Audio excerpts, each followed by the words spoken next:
So right now I'm working on getting the back piece for the strawberry quilt, and I decided to do something a little different than put the strawberry blocks in the back like I had originally planned. So now I'm going to have 4 orphan strawberry blocks that could probably take it apart and turn into a mini quilt, but I'm gonna just do some basic piecing on the back, so then it'll be good to go. So I'll give you a peek at what I'm doing. So I've got 2 strips of this 14 inches wide by 2 yards, which is about right for the length of the back that I need. And so I cut this in half, and this is white from the front that I had left over because I like to just be resourceful, and I'm totally okay with piecing my back. So I've got this that I'm going to stitch on one side. Yeah, putting white on the back of a baby quilt. Go figure. That, but because I don't like to have my prints touching each other and have them be offset, so I've got a strip of white that I also cut that is about 2.5 inches wide, so that's going to run between the 2 yellow pieces, and then it'll end off with the white. So that is my plan. Hopefully my size of measurements is big enough. We'll find out. So I've got my pieces all cut, and I started to measure them. I don't think it's wide enough, so now we're gonna get real creative with some scrappy piecing. We'll see how this works. So I've got some of my strawberry scraps that are left over. I just took the chunks, sewed them together, and then we're going to piece it into the back. So we're gonna add a big ol' stripiness, and we'll see if I need to add a big ol' second stripiness once I get these all put together. All right, so now it's a deep dive. I'm thoroughly invested in this quilt back. So I've got, this is gonna be the center, and I've got scrappy piecing on each side, and then I'm gonna attach these strips on each side. So it's gonna have the yellow with the white up against the scrappy, and then I probably still need some piecing along the edges to make it big enough to long arm. So I'm going to hope that that will help make it wide enough. So wish me luck. So here's a look at the pieced back all together in its weird patchwork glory. We've got the centerpiece that has the leftover strawberry strips, the backing that was left over from the previous one, and the white that was left over from the front to kind of act as a buffer. So there we have it. Now I've just got to get some batting, and I will be quilting this next week. And I also need to figure out how I'm going to quilt it. So that's it for the night. I am here at LAQCA. I know there's a way to pronounce it, but I can't do it.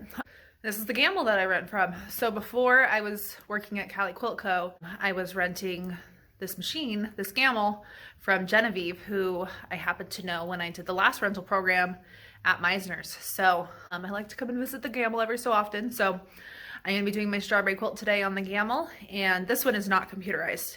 So you're going to see, actually, if you've seen my time lapses before for quilting, this is the gamble that I used. So I'm gonna get my strawberry quilt all loaded in, and then you'll get a peek at setting up pantographs and stuff. I forgot my tripod today, so we're gonna see how much quilting I can show you, because I have to hand guide this machine. It's not computerized. Here we go. My backing is all in the frame. Here's a little look at my insanely pieced backing. But let me tell you something. I was just so determined not to use or buy any more fabric for this back. That's how it ended up being so insanely scrappy. Usually my backings are not this scrappy when I piece them. So this is going to be an adventure.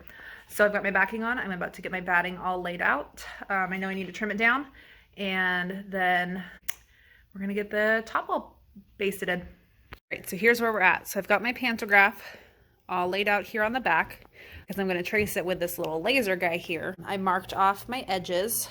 What I did is I dropped the needle on the edge and then adjusted the laser. I drew this line here so I would know, okay, this is where the laser hits at that point. And then same thing on this end. So now what I'm going to do is I'm going to adjust this pantograph to get a good, nice starting on and off point. So we're going to see, because right now, let's see, that back. I could start here, go up, and then come around and then continue on. So let's see where that puts the end. Not too bad, because then it'll come down around here, and then what I'll do is I'll just stitch up and then here, up, here, and then tie off. So I am all locked and loaded, and we're gonna get the first row done. I'm a little nervous about this blue thread, but I think it'll look good in the end, because I mean, there's 4 blue strawberries, so it's not like it's gonna be totally out of whack. I should probably not hold this red tri-erase marker over my white fabric. So I'm gonna do this first row, and we're gonna see how it goes. I didn't check in after the first row, but here is the second row of quilting done. The blue looks super good on there. This is the, I can't remember if I said it before or not, this is the loop pantograph. I've used it many times before, and I think it looks so cute on here. And here's a little peek at some of the backing. And yeah, so 2 rows down. I mean, probably about 10 more to go, but this one stitches up quick. It's really just looping around. So I'm going to set it up and see if I can figure out how to record a row, since I left my tripod at home.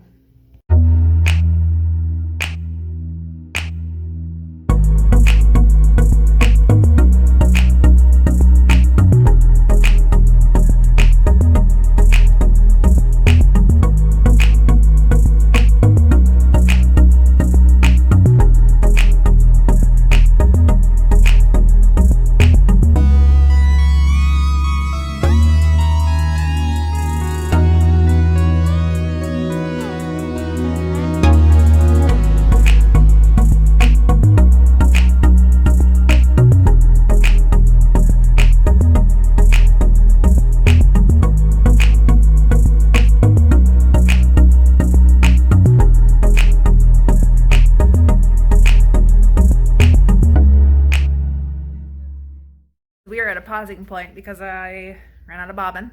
So I'll give you a peek at where we are at so far. We're almost done. It would have been so much nicer to have run out of bobbin in the blue zone where I could have easily overlapped it. But I mean, it's not going to be too hard to overlap there. So I've got 3 rows of strawberries almost done. And then my final row, and I'll be done. There's a little look at the back. Let me come around this side. Go the long way, give you the full tour. So here's how the back's looking, at least this middle section. And yeah, it's looking pretty cute. I'm quite happy with it. And now let's get back to quilting. Here we are at this last little bottom smidge, and then this quilt will be all done. So I've got some bubbles in here, but I will be able to hopefully quilt that out. If not, it'll just be a design choice. So there we go. Just this little smidge down here, and then it's coming off the frame. Okay, I've unpinned the bottom, and now it's time to unroll. Oh, it's getting crazy up there at the top. There it is.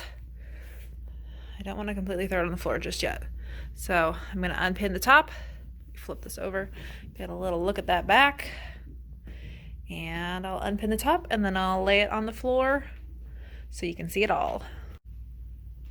And there it is in all its swirly little strawberry glory.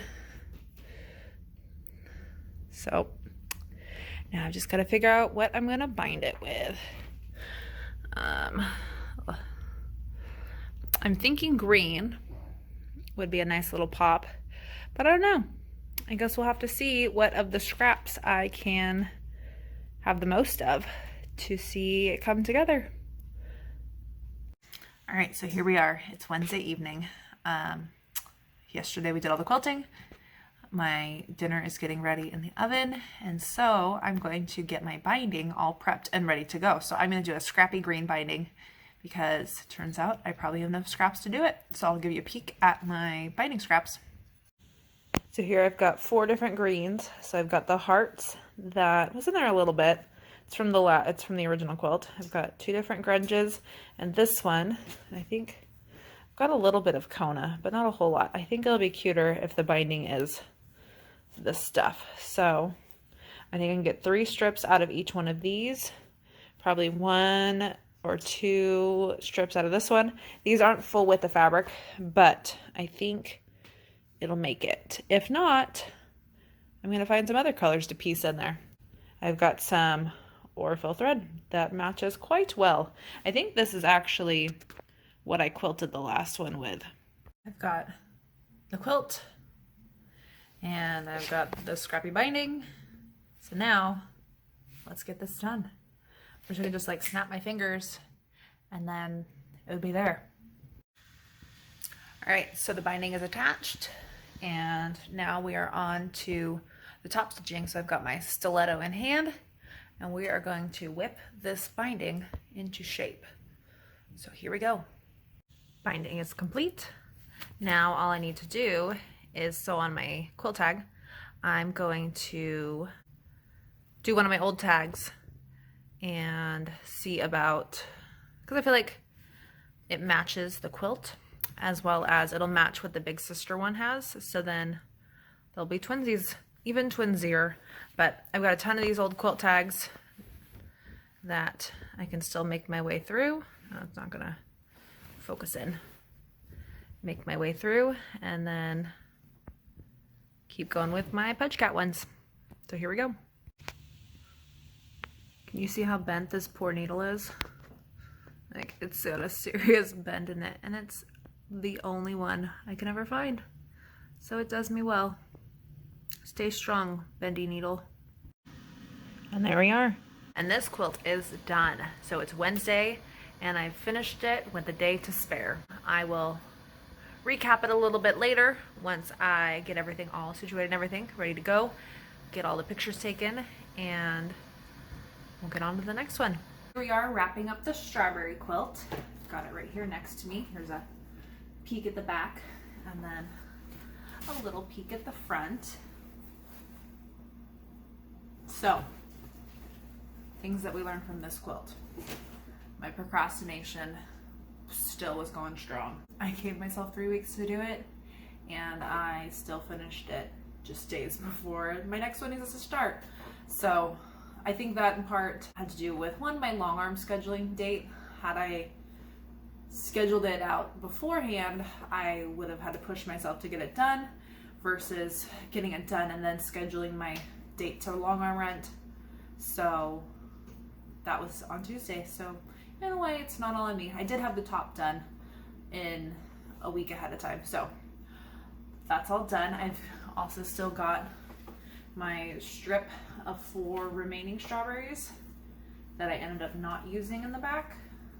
So it may get dismantled a little bit and then turn into its own little strawberry quilt. That'll be pretty cute.